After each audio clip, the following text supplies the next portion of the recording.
Chateau Rayas is one of the best producers, not just in Chateauneuf-du-Pape or the Rhone Valley, but in the entire world.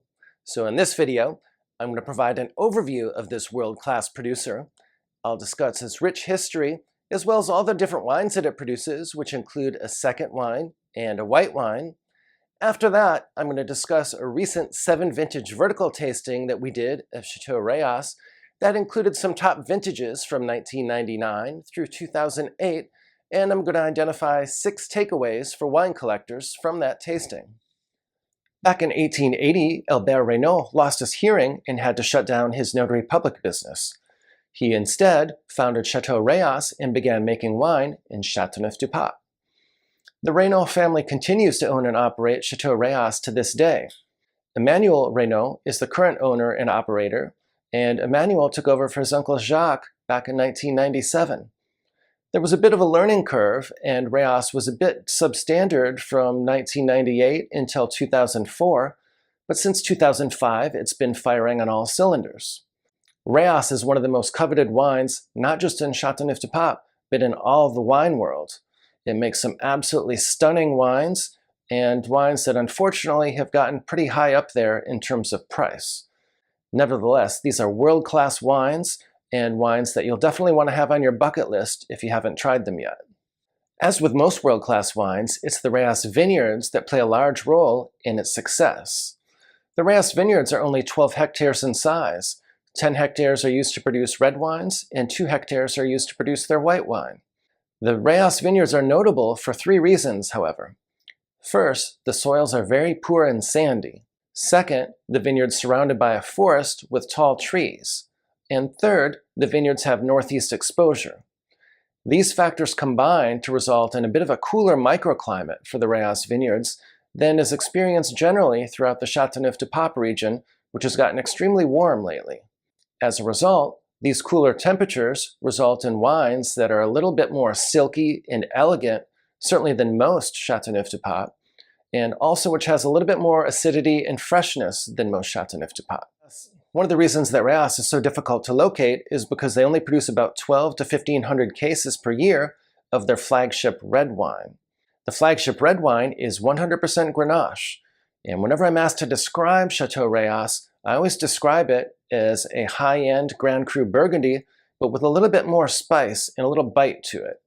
It's definitely more comparable to a high-end Burgundy than it is to most Chateauneuf-du-Pape. It's just an absolutely special and unique wine, and definitely one that I highly recommend for your bucket list if you have not tried it. Rayas also produces a second wine that's called Rayas Pignon. They produce about 650 cases a year of this wine. This wine is also 100% Grenache.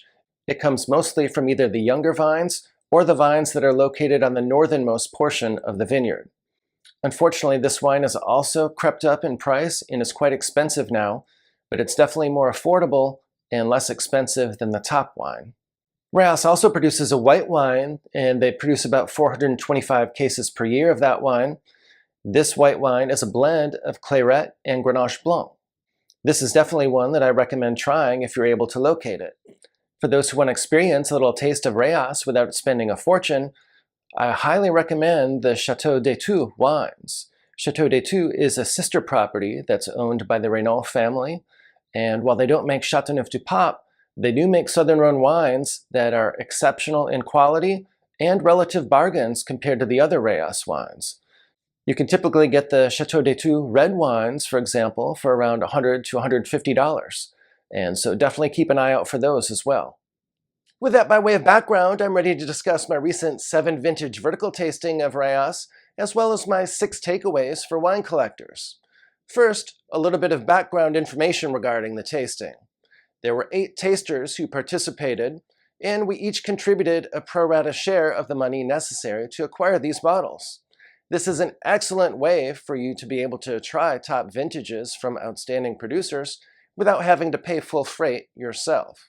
The specific vintages in the tasting included 1999, 2000, 2003, 4, and 5, as well as 2007 and 2008.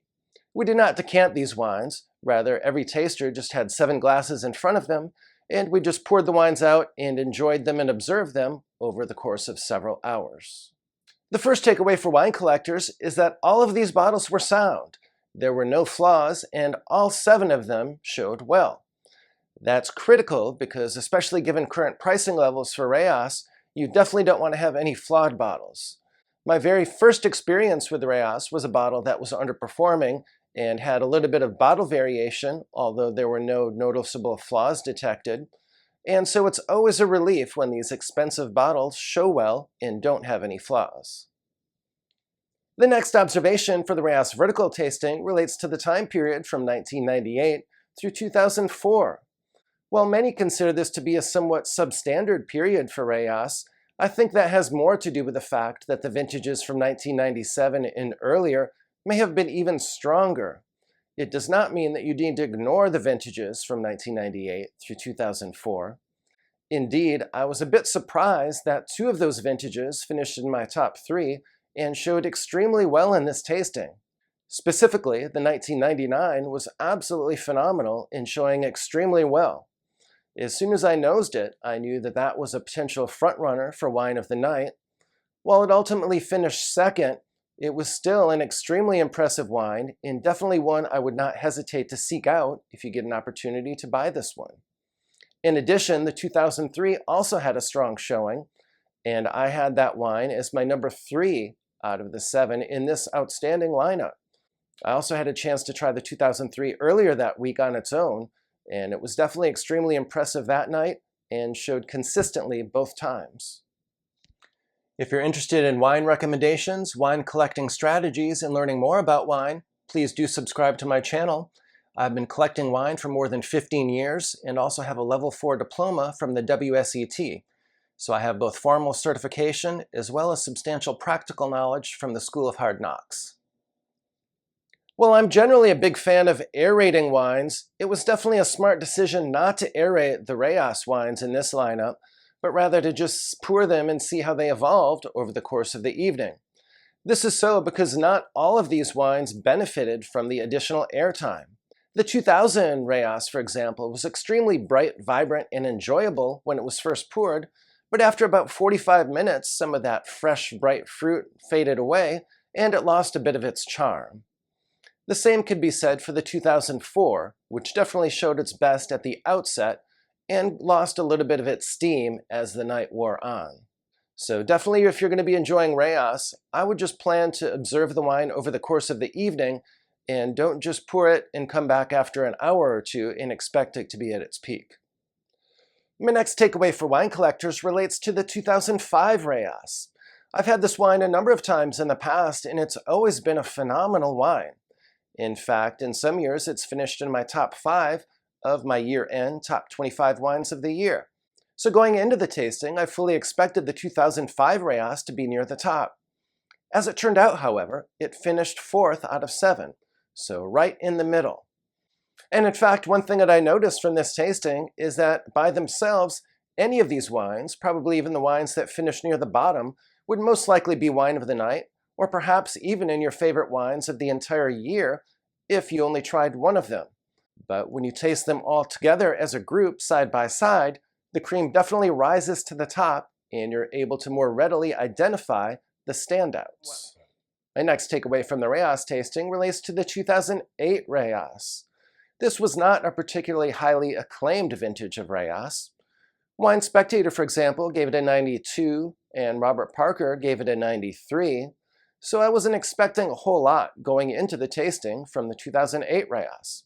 Compare this with the 2007, which Parker called the best Rayas since 1985, and he awarded it 98 points.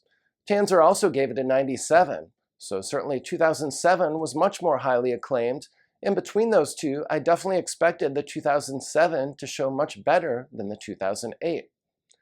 To my surprise, however, the 2007 finished near the bottom of the tasting. In contrast, however, the 2008 was easily Wine of the Night, despite a strong showing from the 1999. The 2008 had it all. It was incredibly concentrated, yet ethereal. It had vibrant, bright fruit, and it also had an extraordinarily complex, long finish. Just an absolutely phenomenal wine. And it's definitely a situation where I think the critics absolutely got it wrong And I would absolutely switch the scores from the 2007s and the 2008s, as I definitely think that the 2008 is a much better wine at this time. My next observation is that unfortunately Rayas has gotten extremely expensive. Prices have risen astronomically in the last 10 years or so, and it's also extraordinarily difficult to locate in the United States. For this reason, I would definitely look for an opportunity to locate Rayas when you're overseas, and especially when you're in France, where you can often find it in wine shops as well as on restaurant wine lists. And even on restaurant wine lists, you'll probably pay less for it than you would paying for it in the secondary market in the United States. And for those who aren't going to be traveling to France anytime soon, I would definitely look for an opportunity to perhaps go in with a group to purchase a bottle or two of Rayas so that you can try it. And also definitely consider bottles of Pignon, the second wine, as well. That will definitely give you a feel for the Rayas style and give you better insights into whether you might enjoy Rayas and if it may be worth a splurge for you to get the top wine as well. If you enjoyed this video, be sure to check out the video that I did analyzing my 12 vintage vertical tasting of Super Second Growth Bordeaux producer Du Cru Bocailleux.